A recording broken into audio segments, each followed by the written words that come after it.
by director Denis Villeneuve, good Canadian kid, by the way.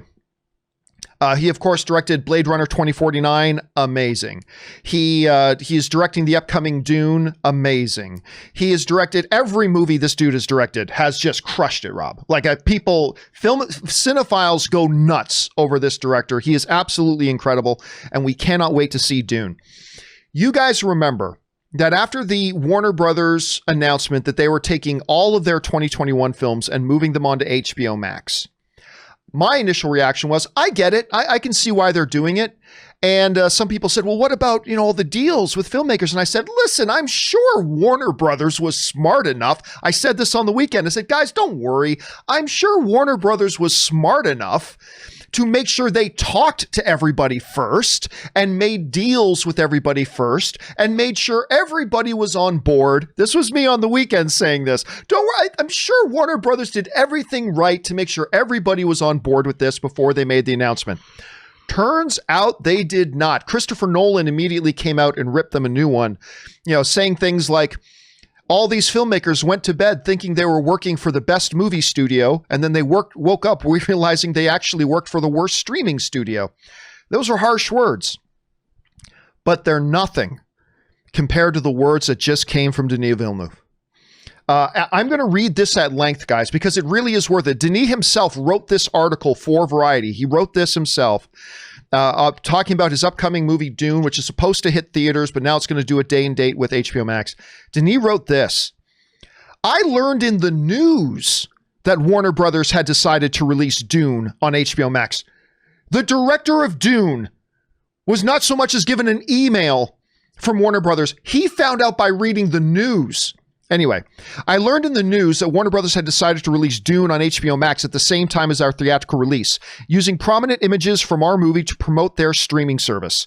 With this decision, AT&T has hijacked one of the most respectable and important studios in film history. There is absolutely no love for cinema. This is a guy talking about the studio he's working for. There is absolutely no love for cinema, nor the audience here. It is all about the survival of a telecom mammoth that is currently bearing an astronomical debt of more than $150 billion. Therefore, even though Dune is about cinema and audiences, AT&T is about its own survival and Wall Street. With HBO Max's launch a failure thus far, that's harsh. With HBO Max's launch a failure thus far, AT&T decided to sacrifice Warner Brothers' entire 2021 slate in a desperate attempt to grab the audience's attention.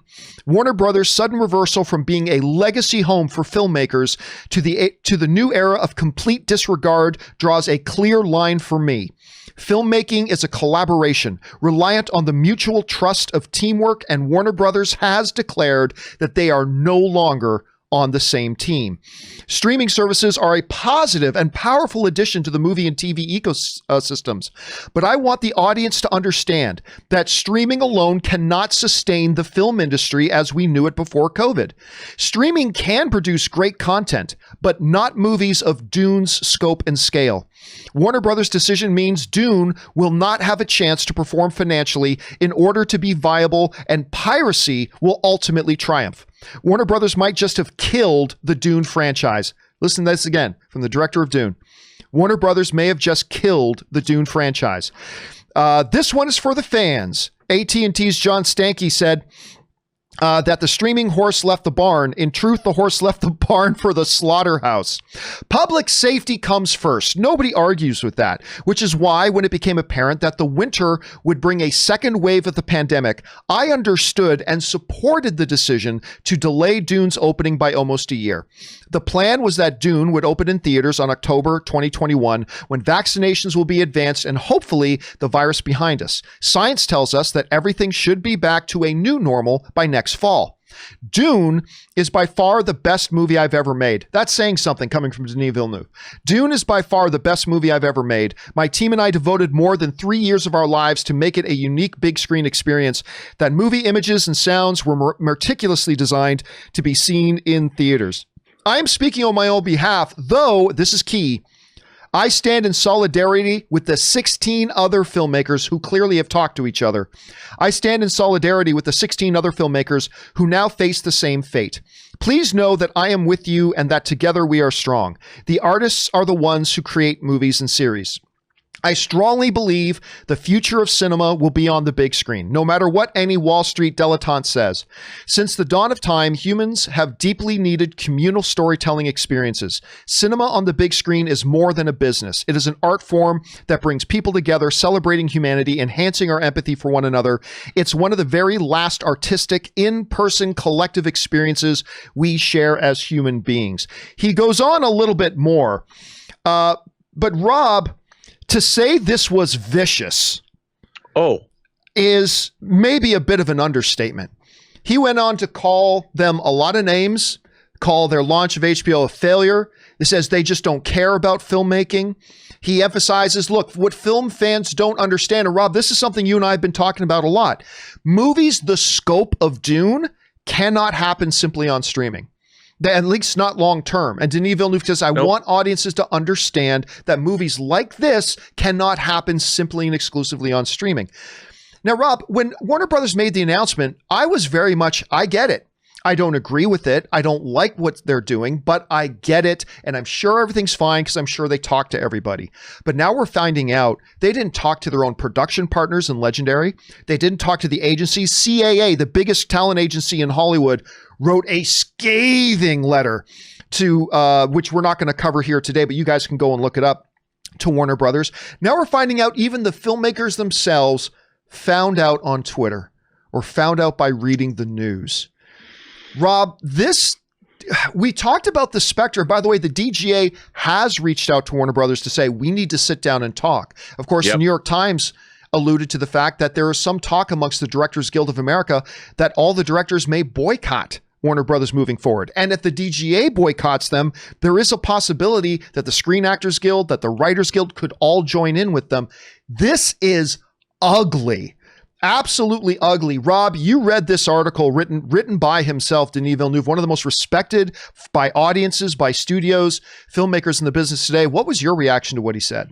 Well, I reached out to somebody who will remain nameless, who is an incredibly successful producer and very business savvy when it comes to this. And I asked him this. Here's what I asked him. With CAA basically drawing a line in the sand, do you think Warner Media will be more transparent with their future plans, and will they be making concessions to their talent? As in, will they just pay off things like performance bumps and expect to just pay out a few billion more dollars over 2021 as the cost of doing business? Obviously, AT&T is more interested in their communications infrastructure and their subscribers than the business of Hollywood, but curious to get your insights.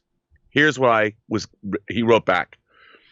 It's been a nutty few days, and it has only been intensifying as the litigators are trying to get hired by the aggrieved parties. I've talked to some people who weren't that pissed off when it was initially announced, just like you said, John, but when they get calls from lawyers telling them what they can do if they were hired as their litigators, people get angrier and angrier. Warner Brothers will either pay out the back ends like they did for Wonder Woman 84 and The Witches, or they will have to backtrack and not do this streaming plan. I don't see a middle ground. That Villeneuve essay was brutal, but he is attacking the wrong party. It was Toby Emmerich and Carolyn Blackwood of Warner Brothers who came up with the streaming plan and brought it to AT&T. Toby Emmerich thought that if Warner Brothers movies drove more subscriptions to HBO content, they might put him in charge instead of Casey Bloys, who currently outranks him in the streaming content hierarchy. Toby decided that the risk of torching filmmaker relationships was worth the prospects of rising higher in the corporate ranks by looking like the savior of HBO Max. I'm sure Villeneuve will eventually find out, and he is going to feel even more betrayed.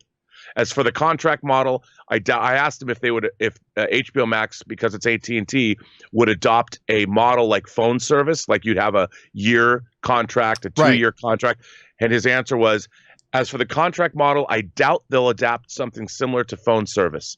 The closest thing to a long-term contract a streamer will do is give some sort of discount to prepay for a full year or longer. They would lose too much money on the customers who will join just to churn, which is sign up, watch the content they wanted to see, and then cancel. There's still money to be made there. And that was the answer. And this person I trust implicitly, and his business savvy and acumen is beyond reproach. It's stunning to me because, Rob, you hear stuff like that. And here's where it comes. What is going on with the heads of Warner Brothers? Like Kevin Tsujihara, who was a very smart, shrewd, he led Warner Brothers to a lot of success. But then we find out ultimately he has all these scandals behind the scenes, and he made the decision to force a quick release of Justice League so he could get his bonuses and not let Justice League go into the following year. Now we've got another head of Warner Brothers saying that he's willing to sacrifice all these films and these relationships just maybe so he can get ahead a little bit more in the corporate rung. Rob, a company like Warner Brothers, who I have been accused of being on Warner Brothers payroll, but a company like Warner Brothers that is so Please iconically— get us on that payroll, John. It would be so great. I'm buying a house. I could really use that WB cheddar. A company like this with the legacy that they have, and with the quality, I mean, this is still the company that put out the Dark Knight films. This is still the company that put out Inception. This is still the company whose films have won so many Academy Awards. What is going on? How does a company like that make a move like this without even talking to the people involved? Not even reaching out to a director like a Denis Villeneuve or all the other ones, say, hey, by the way, guys, we're thinking about doing this. Let me hear your thoughts and concerns. And they had to find out from the news, what is going on over there? What's the mentality? Well, I'll tell you, my first job, long-term job in the industry was I worked for the senior vice president of physical production at Warner Brothers. And what was very interesting is our department was actually in charge of actually producing the movies at the studio level. And then you had the other executives that decide what movies get made. And the executives that are basically running the show in terms of they're the ones meeting with the writers and meeting with the talent. And even as long ago as it was when I worked there was an arrogance in that arena because those people don't have to deal with the physical production of movies. They don't know what it's like to be on set every day for 12 hours. And when they do go to set, they show up, they have a meal, they're bored in a few hours, and they leave. So there's a massive schism between the people that actually make films in Hollywood and the people that do the business of Hollywood, that move the money around, and the people that decide who gets hired to make the movies. It's a total disconnect. And the thing is, unless you get a lucrative producing deal when you leave your studio position, the best of the executives get a producing deal like Lorenzo de Bonaventura, and they become very savvy producers in Hollywood, and or Amy Pascal, who is over Pascal Sony. is a great example of that.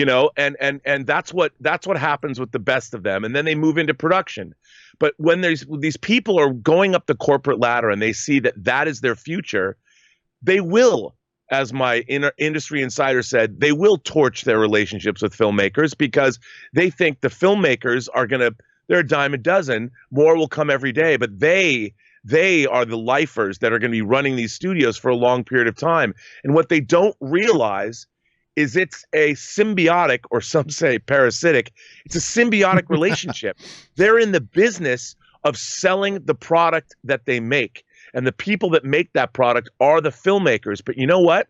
Every agent, every manager, every studio executive, they all fancy themselves filmmakers. They all think they're filmmakers, and they are not. And that's when these decisions happen.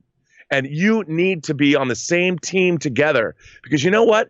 A sports team still needs a general manager to succeed, even though that general manager is not out on the field playing. Look at you ripping out the sports analogies. I'm proud of you. Well done. Hey guys, listen, we could talk about this all day, but we do have other things to move on to. Question is, guys, did you have a chance to read this letter, this article that Denis Villeneuve wrote about Warner Brothers and this whole situation? Jump on down into the comment section below and let us know your thoughts. All right, guys.